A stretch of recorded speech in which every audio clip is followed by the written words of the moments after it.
hopefully. The goal of your kill squad is to get in there, get three things: the one air defense, the defensive queen, and the CC troops.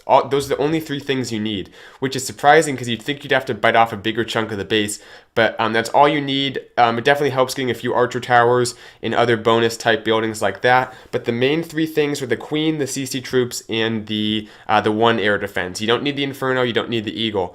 And then from there, you're using all your spells pretty much, yeah, actually all your spells, the Warden, and the rest of your troops to take out the rest of the base. So you can see Smiler here has the clone spell, which is pretty much a essential for this attack strategy. We see it pretty much every time, which is surprising because the clone spell doesn't really have any other applications, but it works very well for this composition. So basically you drop those two Lava Hounds, just like Smiler does right there in that first air defense, a few balloons. The haste are good for the initial propelling the balloons into the base. They're good for kind of the beginning of the attack, so you can see he drops down the haste. The Warden comes down as well. Make sure your Warden's on air mode, obviously. He's flying. That definitely helps. The Lava Hounds just kind of making their way through. And there's the clone spell. You want to drop it right in the middle of the base as that big group of balloons is cutting across the middle. That's where you want to clone your balloons. You get like an extra 8 balloons, which is awesome.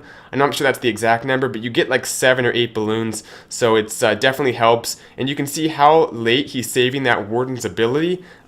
He still has it, and you want to save the Warden's ability towards the end because that's when the Lava Hounds pop. That's when you need the balloons to get that invincibility for a few seconds, because the balloons will go down very quickly to max defenses, especially in air defense, if there's no Lava Hounds tanking, which typically the Lava Hounds will be toast by the end of the attack. So you want to save that Warden's ability as late as you can. And it was, that last Rage and Heal, it was questionable whether he even needed them. So pretty much crushed this base.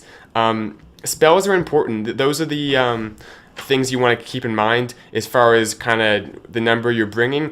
And you actually don't bring many rages typically. You just need the haste. You don't need that extra damage for those level 7 balloons, especially when they're in big groups. So you want to bring haste spells, 4 or 5 of those to move the balloons through at different points in the attack. You want to bring the clone spell, of course, for the middle of the attack. Right as the balloons are about halfway through, they're cutting across the middle of the base, going on to that next Inferno typically, or the Eagle or whatever. You want to clone the balloons right there. Make sure you don't clone a Lava Hound. That's typically not the best idea. Try to clone only the balloons. And then a heal spell, not necessarily needed. The Rage, not necessarily needed, but you have room to bring what you want. Some people bring a freeze for that first Inferno. It's pretty much your choice. So that'll pretty much do it for this video. Hope you guys enjoyed. This is the